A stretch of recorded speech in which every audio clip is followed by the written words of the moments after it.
People don't know how to receive encouragement sometimes. I mean, we've all complimented somebody that, oh, no, I'm not that good. Everybody kind of defers thinking that's some kind of humility. What do you do when you're trying to encourage somebody and they're just having a hard time receiving it? I want to talk about your latest book, The Art of Encouragement.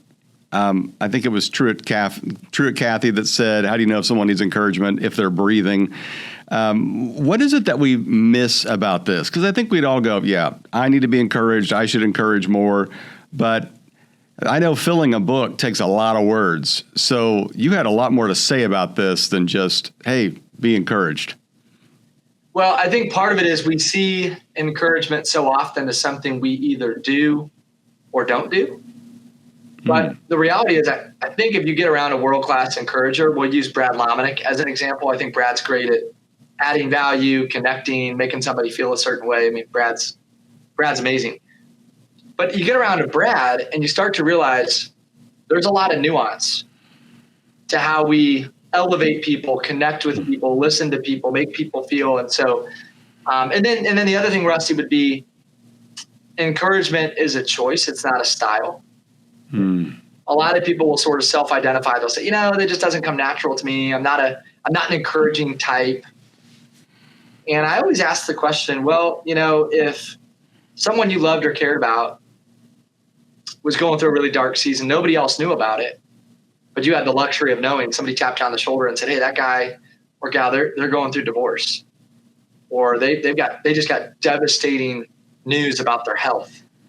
Nobody else knows, but do you think you'd find it in you to come alongside that person and share some thoughts or spend some time in a way that would really encourage it? Well, of course we do that.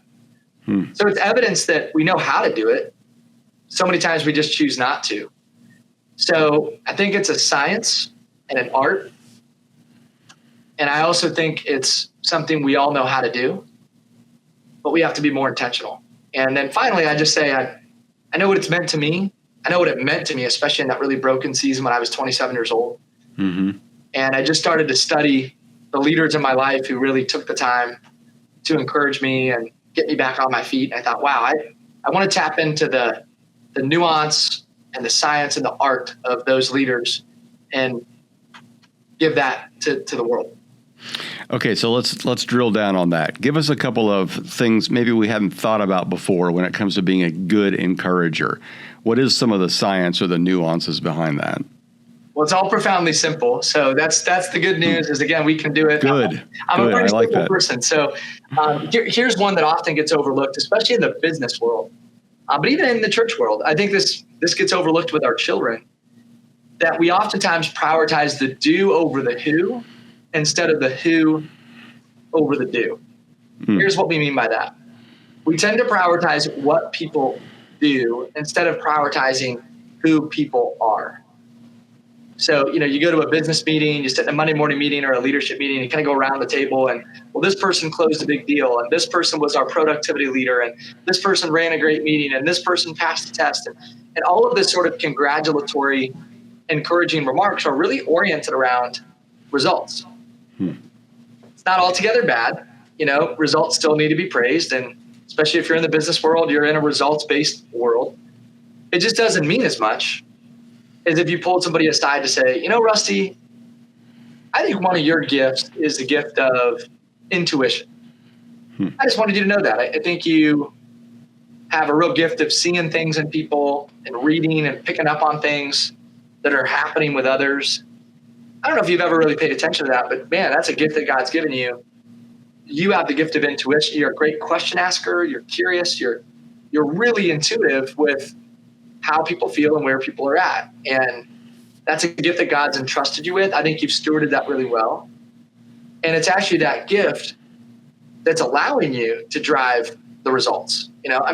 I could say that to you. We've talked for just a few minutes, but I would have to assume that you've got that gift such that you can run this podcast and take a genuine interest in others. And so if we look back over our lives and you think about the teacher, the coach, the mentor that spoke life into you, really encouraged you, especially in your youth, it's almost a guarantee that person was paying more attention to who you are than what you do.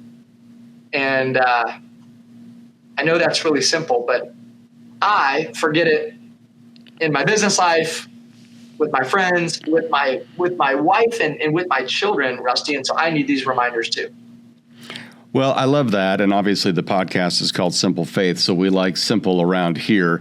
I think it's so great because it's so easy to kind of forget, and we assume that, oh yeah, I got that and move on. But you're right. It is more about showing the interest in the person rather than just the performance. I want to ask you something that's always been, and I think this discourages encouragement, because people don't know how to receive encouragement sometimes. They don't know how to receive a compliment.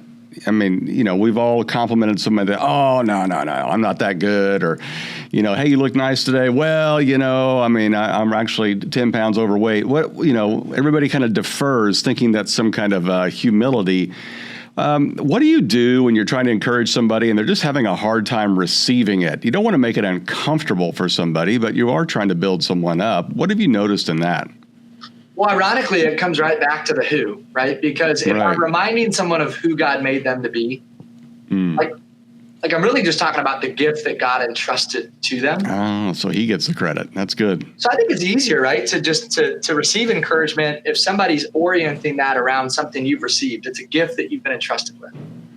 So there's really no credit to take, right? Like, my gifts are not my own. Your gifts are not your own. Actually, the minute we start to take credit, like, I think that's the issue. When we're like, oh yeah, I'm great, and actually when you deflect, we don't always see it this way, but when you kind of aw shucks it, like, oh, Rusty, I don't know, I guess so. It's like, well, who do you think you are? Like, that's not like your gift. Like, you didn't manufacture it. God trusted you with that.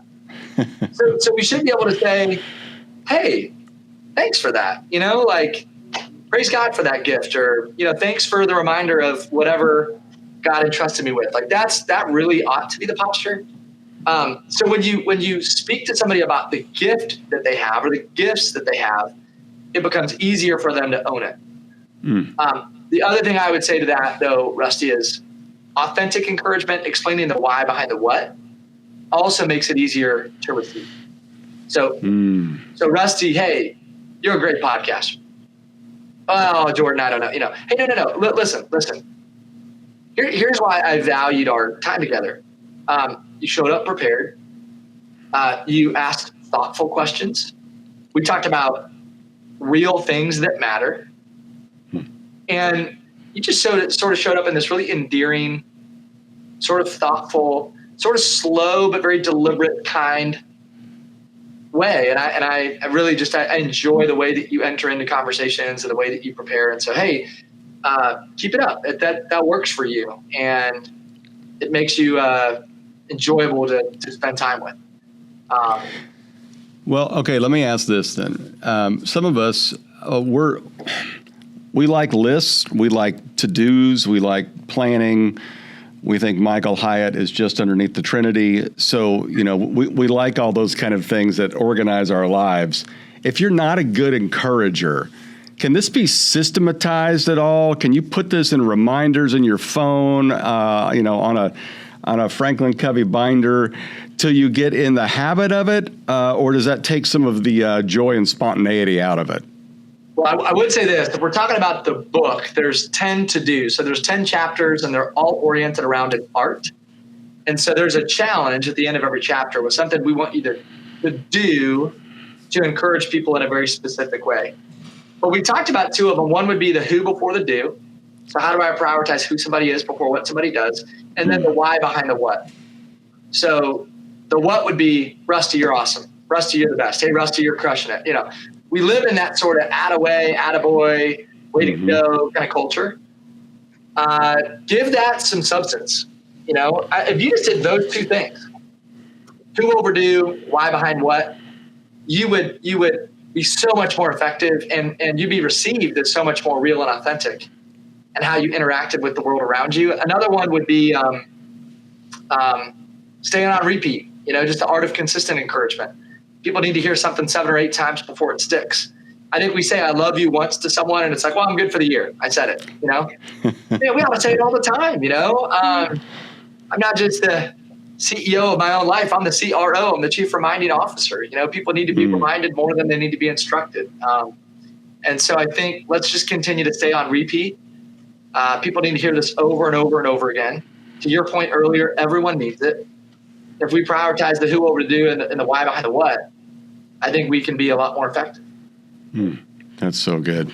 All right, for our listeners that are interested in this, and I love this concept. I think everybody who's listening and watching this should definitely pick up a copy of this book. Tell us a little bit some of the details as to where they can find it and the best way to get a hold of it. So Amazon's probably the easiest place to go. The Art of Encouragement on Amazon, but Target, Barnes & Noble, anywhere books are sold, major retailers. And yeah, I'd just be honored, if you check out the book, send me a note, ask a question. If there's listeners, Rusty, that I can add value to, I try to respond to messages that I receive via social media channels. And so, I'd be honored if people would, and I hope it helps. I hope it truly adds value to your life if you take the time to read it.